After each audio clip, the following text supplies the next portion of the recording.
عقل مند کہتا ہے کہ میں کچھ نہیں جانتا، مگر بیوقوف کہتا ہے میں سب کچھ جانتا ہوں۔ افسوس ہے تیری جہالت پر صاحب، موت سر پر ہے اور تو خاموش نہیں ہوتا۔ آج میں آپ کے سامنے حضرت عثمان غنی رضی اللہ تعالیٰ عنہ کی سخاوت کا مشہور واقعہ پیش کرتا ہوں۔ حضرت ابو بکر صدیق رضی اللہ تعالیٰ عنہ کے دور میں ایک شخص ملک شام سے سفر کرتا ہوا آیا اور آپ کی خدمت میں حاضر ہوا اور عرض کرنے لگا کہ آپ امیر بھی ہیں یعنی مالدار بھی ہیں، اور امیر یعنی مسلمانوں کے سربراہ بھی ہیں۔ عرض کرنے لگا، حضور میرے اوپر قرض چڑھ گیا ہے، میری مدد کریں، تو آپ اس کو اپنے گھر لے گئے۔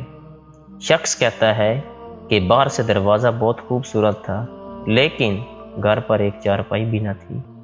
کھجور کی چھال کی چٹائیاں بچھی ہوئی تھیں اور وہ بھی پھٹی ہوئی فرماتے ہیں۔ سیدنا صدیق ابو بکر رضی اللہ تعالیٰ عنہ نے مجھے چٹائی پر بٹھا لیا اور مجھے کہنے لگے، یار ایک عجیب بات نہ بتاؤں؟ میں نے کہا بتائیں۔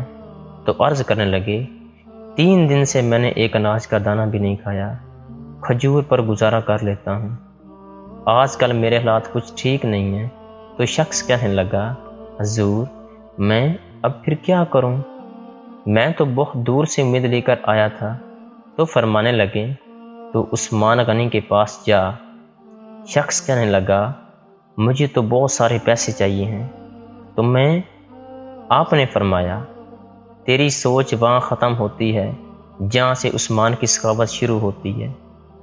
تو جو سوچتا ہے اتنے ملیں گے، تیری سوچ ختم ہوتی ہے، وہاں سے عثمان کی سخاوت شروع ہوتی ہے۔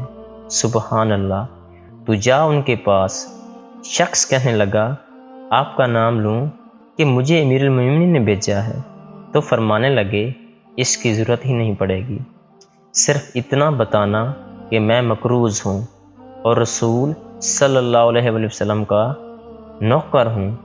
وہ شخص کہنے لگا، وہ دلیل حوالہ مانگیں گے؟ فرمایا، عثمان سخاوت کرتے وقت دلیل یا حوالہ نہیں مانگتے۔ عثمان اللہ کی راہ میں دیتے ہوئے تشویشیں نہیں کرتا، اور سخاوت کرتے وقت ٹٹولنا عثمان کی عادت نہیں۔ وہ شخص کہتا ہے کہ میں چلا گیا، پوچھتا پچھاتے دروازے پر دستک دی۔ حضرت عثمان غنی کے اندر سے بولنے کی آواز آ رہی تھی، آپ بچوں کو ڈانٹ رہے تھے کہ یار تم دودھ کے اندر شہد ملا کے پیتے ہو، خرچہ تھوڑا کم کرو، اتنا خرچہ بڑھا دیا ہے، دودھ میں میٹھا شہد بھی ایک استعمال کر لو تو کوئی بیماری تھوڑی ہے۔ شخص کہتا ہے، میں نے کہا، ابو بکر تو بڑی باتیں بتا رہے تھے، یہاں تو دودھ اور شہد پر لڑائی ہو رہی ہے، مجھے کئی ہزار دینار چاہیے، کیا یہ دے گا؟ شخص کہتا ہے کہ میں ابھی یہی سوچ رہا تھا کہ اندر دروازہ کھولنے کی آواز آئی، وہ باہر آئے اور میں نے کہا، السلام علیکم۔ انہوں نے سلام کا جواب دے اور وہ سمجھ گئے کہ میں مسلمان ہوں، اور مخاطب ہو کر کہنے لگے، معاف کرنا، بچوں کو ذرا ایک بات سمجھنی تھی، آنے میں ذرا دیر ہو گئی۔ ان کا پہلا جملہ ان کے بڑے پن کا مظاہرہ کر رہا تھا۔ پھر دروازہ کھلا اور مجھے انہوں نے گھر بٹھایا۔ میرے لیے جو چیز پیش کی گئی وہ دودھ میں شہد ڈال کر دیا گیا، اور پھر مجھے کھجور کا حلوہ پیش کیا۔ شخص کہتا ہے کہ میرے دل میں خیال، عجیب شخص ہے، گھر والوں کے ساتھ جھگڑ رہا ہے، ایک چیز استعمال کیا کرو۔ میرے لیے 3 چیزیں آ گئی ہیں، لیکن ابھی میرا تصور جمع نہیں تھا۔ میں نے دل میں خیال کیا، اتنا تگڑا نہیں جانتا۔ ابو بکر صدیق رضی اللہ تعالیٰ عنہ نے بتایا ہے، وہ شخص کہتا ہے کہ کھلانے پلانے کے بعد پوچھنے لگے، کیسے آئے ہو؟ میں نے کہا کہ میں مسلمان ہوں اور ملک شام کے گاؤں کا رہنے والا ہوں، اور کچھ کاروباری مشکلات آئیں تو مقروض ہو گیا ہوں، میرے اوپر قرضہ ہے اور مجھے کچھ پیسوں کی حاجت ہے۔ کہنے لگا، تو میں نے کچھ پیسے کہا تو انہوں نے ایک آواز دی، تو غلام اونٹ پر سامان لدا ہوا لے کے آیا حاضر ہوا۔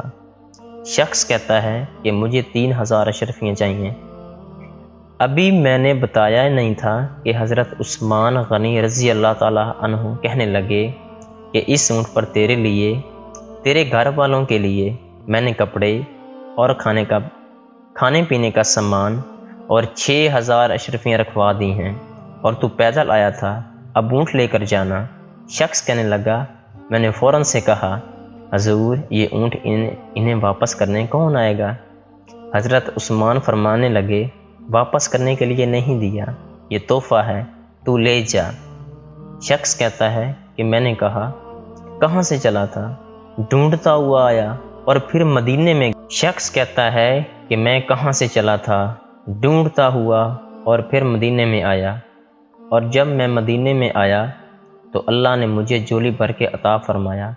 کہتا ہے میری آنکھوں میں آنسو آ گئے اور میں نے کہا، حضور آپ نے تو مجھے میری ضرورت سے کہیں بڑھ کے نواز دیا ہے، معاف کیجیے گا، میں سوچ رہا تھا دودھ شہد پر تو گھر میں لڑائی ہو رہی ہے۔ تو حضرت عثمان رضی اللہ تعالیٰ عنہ نے کہا کہ حضرت عثمان رضی اللہ تعالیٰ عنہ نے کہا کہ اللہ نے جو پیسے عثمان کو دیے ہیں وہ اس لیے نہیں دیے کہ عثمان کی اولادیں عیش مستی کرتی پھریں، میرے مالک نے مجھے نوازا ہے تاکہ میں محمد عربی صلی اللہ علیہ وآلہ وسلم کے نوکروں کی نوکری کروں۔ شخص کہتا ہے میں دروازے تک گیا تو میں نے کہا شکریہ۔ کہتا ہے ابھی میں نے بتایا ہی نہیں تھا کہ مجھے ابو بکر صدیق رضی اللہ تعالیٰ عنہ نے بھیجا ہے،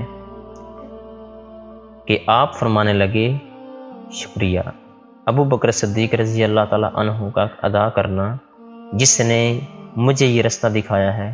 شخص کہتا ہے کہ میں نے کہا، حضور آپ کو تو میں نے بتایا ہی نہیں کہ مجھے۔ تو آپ رضی اللہ تعالیٰ عنہ مسکرا کر فرمانے لگے، چھوڑو آپ کا کام ہو گیا، اس تفصیلات میں نہ پڑو۔ سبحان اللہ، یہ شان ہے خدمت گاروں کی، سبحان اللہ، یہ شان ہے خدمت گاروں کی، سرکار عالم کا کیا ہوگا۔